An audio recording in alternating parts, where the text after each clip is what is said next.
I'd like to tell you about the strangest secret in the world. Some years ago, the late Nobel Prize-winning Dr. Albert Schweitzer was being interviewed in London, and a reporter asked him, "Doctor, what's wrong with men today?" And the great doctor was silent a moment, and then he said, "Men simply don't think." It's about this that I want to talk with you.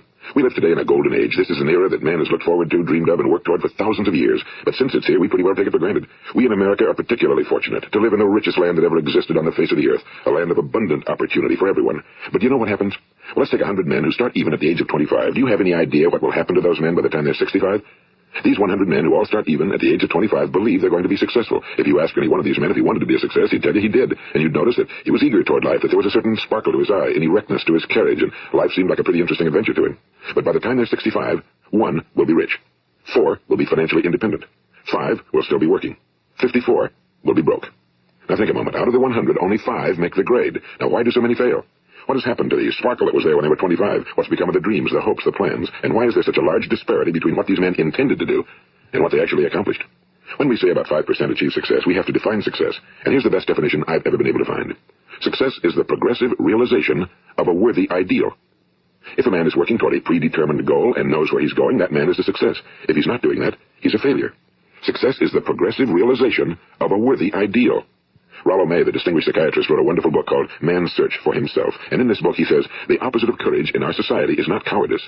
It is conformity. And there you have the trouble today. It's conformity. People acting like everyone else without knowing why, without knowing where they're going. Now think of it. In America right now, there are over 18 million people 65 years of age and older. And most of them are broke. They're dependent on someone else for life's necessities. Now, we learn to read by the time we're 7. We learn to make a living by the time we're 25. Usually by that time, we're not only making a living, we're supporting a family. And yet, by the time we're 65, we haven't learned how to become financially independent in the richest land that has ever been known. Why? We conform. And the trouble is that we're acting like the wrong percentage group, the 95 who don't succeed. Now, why do these people conform? Well, they really don't know. These people believe that their lives are shaped by circumstances, by things that happen to them, by exterior forces. They're outer-directed people. A survey was made one time that covered a lot of men, working men, and these men were asked, why do you work? Why do you get up in the morning? 19 out of 20 had no idea. If you ask them, they'll say, well, everyone goes to work in the morning, and that's the reason they do it, because everyone else is doing it. Now let's get back to our definition of success. Who succeeds? The only person who succeeds is the person who is progressively realizing a worthy ideal. He's the person who says, I'm going to become this, and then begins to work toward that goal. I'll tell you who the successful people are. A success is the school teacher who's teaching school because that's what he or she wants to do. The success is the woman who's a wife and mother because she wanted to become a wife and mother and is doing a good job of it. The success is the man who runs the corner gas station because that was his dream. That's what he wanted to do. The success is the successful salesman who wants to become a top-notch salesman and grow and build with his organization. A success is anyone who is doing deliberately a predetermined job because that's what he decided to do deliberately. But only 1 out of 20 does that. That's why today there isn't really any competition unless we make it for ourselves. Instead of competing, all we have to do is create. You know, for 20 years, I looked for the key which would determine what would happen to a human being. Was there a key I wanted to know which would make the future a promise that we could foretell to a large extent? Was there a key that would guarantee a person's becoming successful if he only knew about it and knew how to use it? Well, there is such a key, and I found it. Have you ever wondered why so many men work so hard and honestly without ever achieving anything in particular, and others don't seem to work hard and yet seem to get everything? They seem to have the magic touch. You've heard them say that about someone. Everything he touches turns to gold. And have you ever noticed that a man who becomes successful tends to continue to become successful? And on the other hand, have you noticed how a man who's a failure tends to continue to fail? Well, it's because of goals. Some of us have goals, some don't. People with goals succeed because they know where they're going. It's that simple. Think of a ship leaving a harbor, and think of it with a complete voyage mapped out and planned. The captain and crew know exactly where it's going and how long it'll take. It has a definite goal. Now, 9,999 times out of 10,000, it will get to where it started out to get. Now, let's take another ship, just like the first, only let's not put a crew on it or a captain at the helm. Let's give it no aiming point, no goal, no destination. We just start the engines and let it go. I think you'll agree with me that if it gets out of the harbor at all, it'll either sink or wind up on some deserted beach, a derelict. It can't go anyplace because it has no destination and no guidance, and it's the same with a human being. Take the salesman, for example. There's no other person in the world today with the future of a good salesman. Selling is the world's highest paid profession, if we're good at it, and if we know where we're going. Every company needs top-notch salesmen, and they reward those men. The sky's the limit for them. But how many can you find? Someone once said the human race is fixed, not to prevent the strong from winning, but to prevent the weak from losing. The American economy today can be likened to a convoy in time of war. The entire economy is slowed down to protect its weakest link, just as the convoy had to go at the speed that would permit its slowest vessel to remain in formation. That's why it's so easy to make a living today. It takes no particular brains or talent to make a living and support a family today. So we have a plateau of so-called security, if that's what a person's looking for. But we do have to decide how high above this plateau we want to aim. Now let's get back to the strangest secret in the world, the story that I wanted to tell you today. Why do men with goals succeed in life and men without them fail? Well, let me tell you something which, if you really understand it, will alter your life immediately. If you understand completely what I'm going to tell you from this moment on, your life will never be the same again. You'll suddenly find that good luck just seems to be attracted to you. The things you want just seem to fall in line, and from now on you won't have the problems, the worries, the gnawing lump of anxiety that perhaps you've experienced before.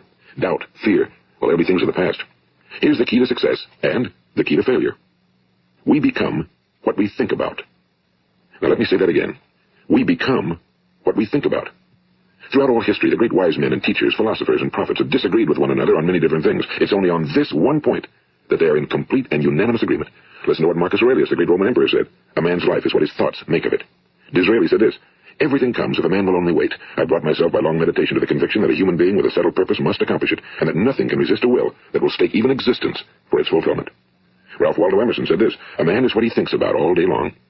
William James said, the greatest discovery of my generation is that human beings can alter their lives by altering their attitudes of mind. And he also said, we need only in cold blood act as if the thing in question were real, and it will become infallibly real by growing into such a connection with our life that it will become real. It will become so knit with habit and emotion that our interest in it will be those which characterize belief. And he also said, if you only care enough for a result, you will almost certainly attain it. If you wish to be rich, you will be rich. If you wish to be learned, you will be learned. If you wish to be good, you will be good. Only you must then really wish these things and wish them exclusively, and not wish at the same time 100 other incompatible things just as strongly. In the Bible you read in Mark 9:23, if thou canst believe, all things are possible to him that believeth. My old friend Dr. Norman Vincent Peale put it this way. This is one of the greatest laws in the universe. Fervently do I wish I had discovered it as a very young man. It dawned upon me much later in life, and I found it to be one of the greatest, if not my greatest discovery outside of my relationship to God. The great law, briefly and simply stated, is that if you think in negative terms, you will get negative results. If you think in positive terms, you will achieve positive results. That is the simple fact, he went on to say, which is at the basis of an astonishing law of prosperity and success. In 3 words, believe and succeed. William Shakespeare put it this way, our doubts are traitors and make us lose the good we oft might win by fearing to attempt. George Bernard Shaw said, people are always blaming their circumstances for what they are. I don't believe in circumstances. The people who get on in this world are the people who get up and look for the circumstances they want, and if they can't find them, make them. Well, that's pretty apparent, isn't it? And every person who discovered this for a while believed that he was the first one to work it out. We become what we think about.